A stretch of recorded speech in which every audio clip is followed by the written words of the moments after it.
आप कितने कामयाब होते हैं यह आपके नजरिए पर निर्भर करता है। नजरिया यानी सकारात्मक सोच वाला इंसान, ठीक उसके विपरीत यदि आपकी सोच नकारात्मक है तो आपको नीचे गिरने से भी कोई नहीं रोक सकता। आप जहाँ हैं वहीं रह जाते हैं।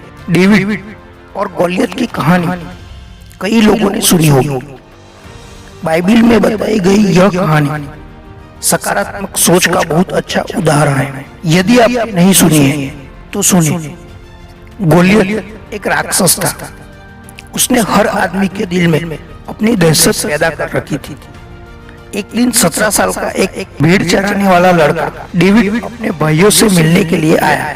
उसने अपने भाइयों से पूछा कि तुम लोग इस राक्षस से लड़ते क्यों नहीं? भाइयों ने जवाब दिया कि क्या तुमने उस राक्षस का आकार नहीं देखा?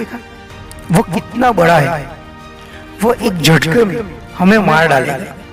इस पर डेविड ने कहा, बात यह नहीं है कि बड़ा होने की वजह से उसे मारा नहीं जा सकता।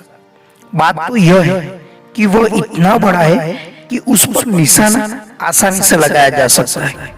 उस पर लगा निशाना कभी भी चूकता नहीं, चूक ही नहीं सकता। इस कहानी का अंत हम सभी जानते हैं कि डेविड ने उस राक्षस गोलियत को अपनी गुलेल से मार डाला।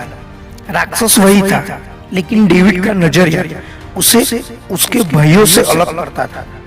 यदि भाइयों की तरह ही डेविड का भी नजरिया होता तो वह जिंदगी भर गोलियत से डरता रहता और उसका अन्याय सहता रहता। यह कहानी एक सीख देती है कि कभी भी किसी भी समस्या को देखकर घबराए नहीं। यह न सोचे कि भगवान ने मुझे ही क्यों यह समस्या दी। इतिहास गवाह है कि हर बड़ी समस्या हल हो जाने के बाद ढेर सारी खुशियां और अवसर लेकर आती है। जाने माने लेखक नेपोलियन हिल ने भी कहा है कि हर समस्या अपने साथ अपने बराबर का या अपने से भी बड़ा अवसर साथ लाती है। कई सफल लोगों ने इस बात को माना है कि जब हमारा नजरिया सफलता है तो हमें महसूस होता है कि हम हीरो से भरी हुई जमीन पर चल रहे हैं।